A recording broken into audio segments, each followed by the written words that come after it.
ओला dock YouTube channel को subscribe करें और बेल आइकॉन को दबाना मत भूलें। अस्सलाम वालेकुम नाज़रीन, मेरा नाम प्रोफेसर डॉक्टर मोहम्मद सलीम है। मैं ऑर्थोपेडिक सर्जन हूँ शालामा हॉस्पिटल से। मैं 20 साल से वहाँ सर्जरी कर रहा हूँ। मेरी जो ट्रेनिंग है, मैंने मुल्तान से नेशनल मेडिकल कॉलेज से MBBS किया था 1986 में। उसके बाद ऑर्थोपेडिक की ट्रेनिंग के लिए मैं इंग्लैंड और आयरलैंड चला गया। मैंने वहाँ से royal college of surgeons of Glasgow से FRCS जनरल सर्जरी में किया। उसके बाद मैंने ऑर्थोपेडिक की ट्रेनिंग 5 इयर्स की स्टैनमोर सेंटर जो है उसकी रोटेशन प्रोग्राम के थ्रू की, और फिर मैंने 99 के अंदर inter college board exam pass किया। वहाँ पे 1 साल एज ए ऑर्थोपेडिक कंसल्टेंट काम किया, और 2000 से मैं शालामा हॉस्पिटल में एज ए ऑर्थोपेडिक सर्जन काम कर रहा हूँ। आजकल मैं हेड ऑफ़ डिपार्टमेंट भी हूँ। आज हम डिस्कस करेंगे एक बहुत कॉमन प्रॉब्लम जो हमारे लोगों में हर एज ग्रुप में पाई जाती है, घुटने का दर्द। पाकिस्तान के टॉप डॉक्टर्स के साथ अपॉइंटमेंट बुक करें, वो भी पेशेंट फीडबैक देखते हुए। लाखों लोगों की तरह पाकिस्तान के सबसे बड़े डॉक्टर नेटवर्क का फायदा उठाएं और आज ही ओला डॉक ऐप डाउनलोड करें। ओला डॉक, डॉक्टर का अपॉइंटमेंट आसानी से। सबसे पहले मैं जो यंग बच्चे हैं, टीन एजर, इवन गर्ल्स वगैरह ख़ास तौर पे, उनके वहाँ से शुरू करूँगा। घुटने का दर्द जो है यंग लोगों में 12, 13, 14 साल की उम्र में बाज़ का अचानक शुरू हो जाता है बग़ैर गिरे हुए, और बच्चा कहता है कि जी मुझे सीढ़ियाँ चढ़ते हुए उतरते हुए दर्द होना शुरू हो गई है। और सम टाइम उनके अंदर ऐसे भी होता है कि जैसे जो नी कैप है, जिसको हम चपनी बोलते हैं घुटने का, तो वो अपनी जगह से थोड़ी सी हिल भी जाती है। तो इस तरह की जो दर्द है ये क्वाइट कॉमन होती है, और इसमें किसी ऑपरेशन की ज़रूरत नहीं होती। बेसिकली जो नी कैप का वो पोर्शन जो जॉइंट के ऊपर रब करता है वो थोड़ा सा सॉफ्ट हो जाता है। जब वो सॉफ्ट हो जाता है तो 90 डिग्री से ज़्यादा जब घुटने को बेंड करते हैं तो उससे दर्द होना शुरू हो जाती है। तो अगर टीनेजर लड़के या लड़कियों को बार बार दर्द हो रही हो तो डॉक्टर को चेक करवाना चाहिए। वो उसको थोड़ा सा एग्ज़ामिन करने के बाद, उसके एक्सरे वगैरह लेने के बाद जो है उनको स्पेशल एक्सरसाइज वगैरह एडवाइस करेंगे। बाज़ का फिज़ियोथेरेपी की ज़रूरत होती है, और उसके बाद ये पेन ग्रेजुअली सेटल हो जाती है। इस बीमारी को हम लोग कॉन्ड्रोमलेशिया पटेला बोलते हैं। यही वाले जो बच्चे हैं, बाज़ अगर हाइपर एक्टिव हैं और बहुत गेम्स वगैरह में इन्वॉल्व हैं, तो बाज़ का भागते दौड़ते, ख़ास तौर पर जो कॉन्टेक्ट स्पोर्ट्स हैं, फुटबॉल वगैरह, फुटबॉल खेलते हुए जो कॉन्टेक्ट स्पोर्ट्स में इंजरी हो जाती है, उसमें ज़रूरी नहीं कि हड्डी का फ्रैक्चर हो।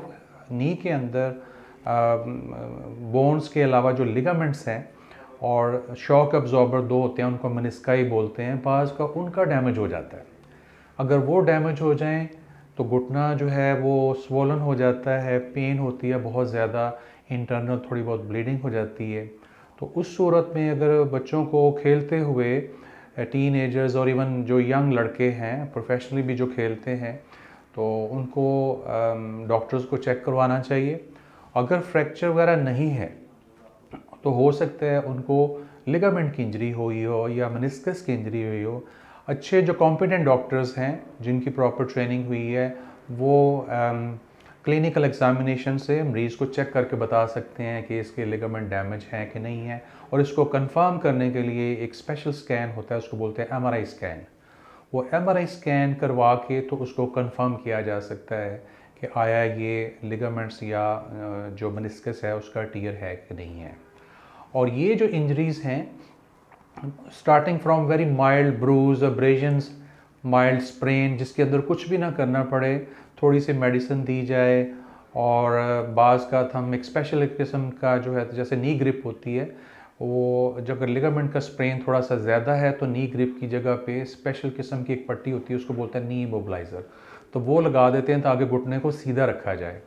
और इस दौरान पेन किलर जो है, नॉन स्टेरॉयडल एंटी इन्फ्लेमेटरी, जिससे पेन भी कम हो जाए, अंदर सोजिश इन्फ्लेमेशन वो कम हो जाए, और ग्रेजुअली साथ थोड़ी सी आइसिंग वगैरह की जाए।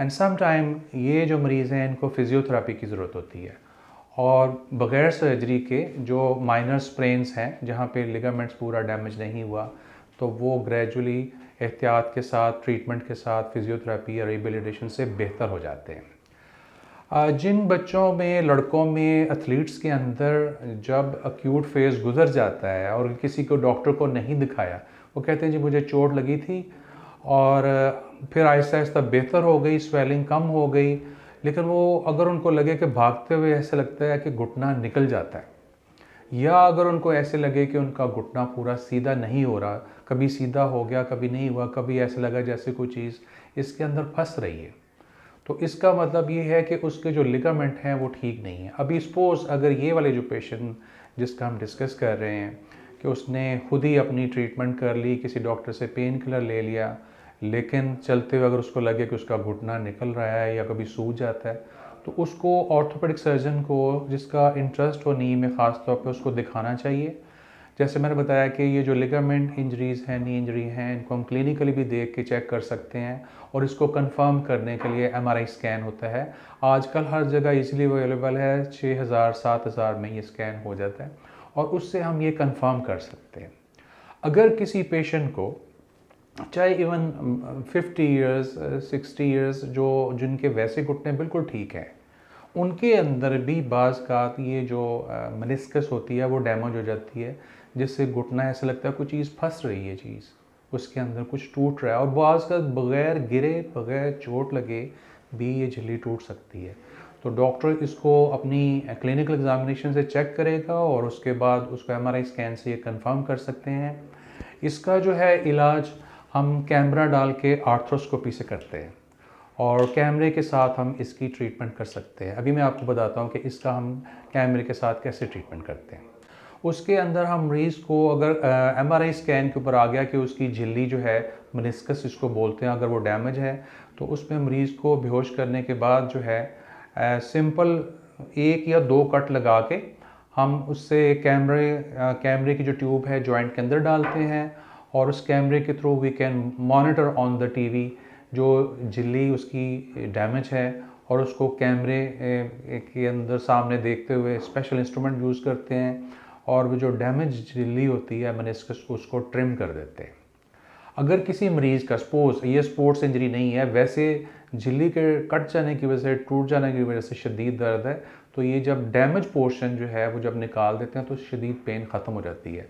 बाज़ का ये जो है इसको हम रिपेयर भी कर सकते हैं। अब ये डिपेंड करता है, सर्जन डिसाइड करता है कि कौन सा वाला जो कट है मेनिस्कस के अंदर रिपेयर हो सकता है कि नहीं। सिमिलरली जो एथलीट्स होते हैं उनके अंदर क्रूशियल लिगामेंट वो रप्चर हो जाता है, तो जो वो रप्चर हो जाता है उसको हमें रिप्लेस करना पड़ता है। वो हमारे पास 2 ऑप्शन होती हैं, या हम हैमस्ट्रिंग टेंडन का ग्राफ्ट लेके उसकी जगह पे एक नया टेंडन बनाया जाए, नया लिगामेंट बनाया जाए, या फिर हम जो है हमारी जो नी कैप है इससे नीचे टेंडन का थोड़ा सा पोर्शन लेके तो उसकी जगह ACL की जगह के पर वो ग्राफ्ट लगा के उसकी जगह रिप्लेस कर देते हैं जो ACL लिगामेंट डैमेज हो गया है। और इसकी सर्जरी थोड़ी सी ज़रा लंबी होती है, लेकिन ये जो सर्जरी है, चाहे अगर हम की होल करें या ओपन करें, that can give excellent result, और पेशेंट जो है, जो एथलीट्स हैं, वो अपने नॉर्मल रूटीन पे भी जा सकते हैं। इसी हवाले से, आर्थ्रोस्कोपी के हवाले से मैं एक बात करता जाऊंगा। जिन लोगों को घुटने का दर्द है, आर्थराइटिस नहीं है, जोड़ ज़्यादा घिसे नहीं है, लेकिन बार बार सूज जाता है, वो बाज़ का झिल्ली जो पानी बनाती है उसको हम साइनोवियम बोलते हैं, बाज़ का उसकी डिजीज़ होती हैं, बाज़ का जॉइंट के अंदर छोटे छोटे पीसेस बनना शुरू हो जाते हैं हड्डी के एक्स्ट्रा। तो इस तरह की जो प्रॉब्लम है, अगर किसी को जॉइंट के अंदर TB हो गई और पता नहीं चल रहा, तो ये आर्थ्रोस्कोपी से कैमरा जब हम डाल के अंदर देखते हैं, अंदर से बायोप्सी लेते हैं, उसको बायोप्सी से ये कंफर्म हो जाता है कि पेशेंट को एग्जैक्ट प्रॉब्लम क्या है। ये क्लोजिंग से पहले मैं कुछ डिस्कस करूँगा। हमारे जो एल्डरली बुज़ुर्ग हैं जिनको घुटना घिस जाता है और सीढ़ियाँ चढ़ते उठते चलते फिरते दर्द होना शुरू हो जाता है, एज के साथ जो लोगों के जोड़ घिसना शुरू हो जाते हैं, उसका मतलब है घुटने के ऊपर जो चमकीली लेयर है वो ख़त्म होना शुरू हो गई है, वेयर एंड टेयर होना शुरू हो गई है।